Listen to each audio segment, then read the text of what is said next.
Gilly Bonny Online TV.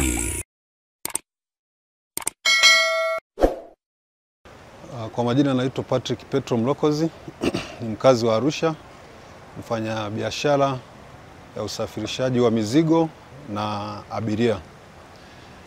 Niko hapa kwa ajili ya kumwomba mkuu wa mkoa na rais wangu mpendwa msaada wa kuweza kupata mali zangu, magari aina ya Toyota Coaster ambazo nilimkodishia bwana mmoja anaitwa Edmund mwaka 2021, na baadaye mwaka jana kuna kiasi cha pesa nilikuwa namdai cha milioni 36. Gari zilihamishwa katika mazingira ambayo hayafahamiki. Kwa hivyo toka mwaka jana mpaka leo hii tunavyoongea, tarehe ya leo, gari zangu mimi sijazipata, sijui zilipo, zimefichwa. Lakini pia huyu bwana amekuwa akitumia matisho mbalimbali ya kusema kwamba sina cha kumfanya kwa sababu anafahamika na watu mbalimbali, ana watu wako serikalini, ana watu wenye fedha. Kwa hiyo matisho yamekuwa ni mengi. Familia yangu inaishi kwa mateso sana, na mikopo ambayo nilichukua benki kwa ajili ya kujikwamua kama kijana. Ilikuwa wao walisema wana kampuni ya usafirishaji lakini hawana magari. Kwa hivyo waliomba niwakodishie magari kwa ajili ya kufanya safari zao za Moshi, Arusha, Nairobi. Na malipo ilikuwa ni shilingi 1,500 kwa kila trip. Gari kitoka Moshi kienda Nairobi ni 1,500. Gari kitoka Nairobi kienda Moshi 1,500. Kwenye kampuni yao kulikuwa na sintofahamu mwaka jana 2024 mwezi wa 4, na hapo ndipo nilipobaini kwamba kuna kitu hakiendi sawa. Baada ya mimi kugundua kwamba wana ugomvi, nilikuja kwa ajili ya kuhitaji kuchukua magari yangu, kitu ambacho kilipelekea yeye kuficha magari yangu. Magari hayo nilimkabidhi kwa mkataba wa maandishi, na magari yamekuwa kwake kwa kipindi chote hicho. Lakini toka mwaka jana tarehe 25 mwezi wa 4 2024, gari hizo sikuwahi kuziona tena. Haziko barabarani, hazijulikani mahali zilipo. Nimechukua jitihada za kuliomba jeshi la polisi kuweza kunisaidia. Wakashauri kwamba niende mahakamani, ni kesi ya madai. Nilifanya jitihada hizo, nikafungua kesi wilaya ya Rongido ya madai ya fedha ya hicho kiasi ambacho nilikuwa na wadai.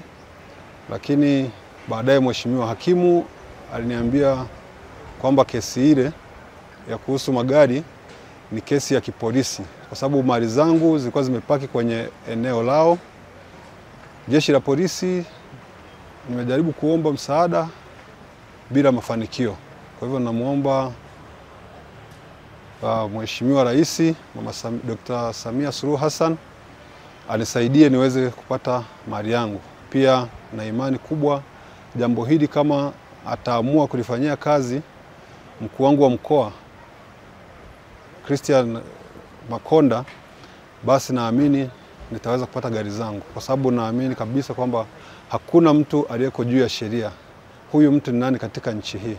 Asante sana. Polisi hawanipi ushirikiano. Nasema polisi hawanipi ushirikiano kwa sababu nilifanya jitihada mbalimbali za kwenda kutoa ripoti. Wakati huo OCCID alikuwa bwana Gwakisa. Nilipeleka kadi original pale na nikamweleza scenario kwamba nina kadi, nina funguo za magari. Gari zangu zimehamishwa kwa kubomolewa buti na kuunganisha waya, lakini mwisho wa siku hakuna kilichofanyika. Nimefanya jitihada za kujua magari yangu mahali yalipo, na nilipoenda polisi nikawaeleza kwamba gari zangu kuna mahali najua zilipo. Polisi wakaniambia kwa kuwa najua zilipo basi niende nikachukue, kwa sio jukumu la jeshi la polisi. Kwa hiyo ndio maana naona kama sipati ushirikiano wa kutosha wa kuweza kupata mali zangu. Nilipopita eneo lile kwenda kuangalia gari mahali nilipokuwa nimeiona mwanzo, ambao tayari ushahidi ninao wa video, nilikuta gari zimehamishwa tena. Kwa mpaka sasa hivi sijui magari yalipo, na jeshi la polisi halionyeshi ushirikiano wa aina yoyote ile. Baada ya kutaka kurudishiwa gari zangu, Koka hakutoa ushirikiano wa aina yoyote ile. Badala yake, na baada ya kuona kwamba inazidi kuwa changamoto, ndio nikaamua kulishirikisha jeshi la polisi. Baada ya kuanza kudai, magari walihamisha. Nimefanya jitihada za kumuona Mheshimiwa Mkuu wa Mkoa Bwana Paul Christian Makonda kupitia kwa wasaidizi wake. Nilizunguka ofisini kwa Bwana Paul Christian Makonda zaidi ya wiki 2 kwa kuwaona wasaidizi wake, na wasaidizi wake walimpigia huyu bwana kufika pale, lakini hakuweza kutokea. Badala yake, ile siku ambayo tulikuwa tumesema tungeonana na mkuu wa mkoa, nilipofika nikuta hali ya tofauti. Wakasema wamepigiwa simu kutoka juu kwamba wanawatisha raia na mali zao, hivyo hawakuwa na namna ya kuendelea kunisaidia. Magari DQX nilinunua milioni 55, EBF nilinunua milioni 65, na hicho kiasi cha fedha cha milioni 38. Hivyo lafri inaweza ikawa kama milioni 170 na 80.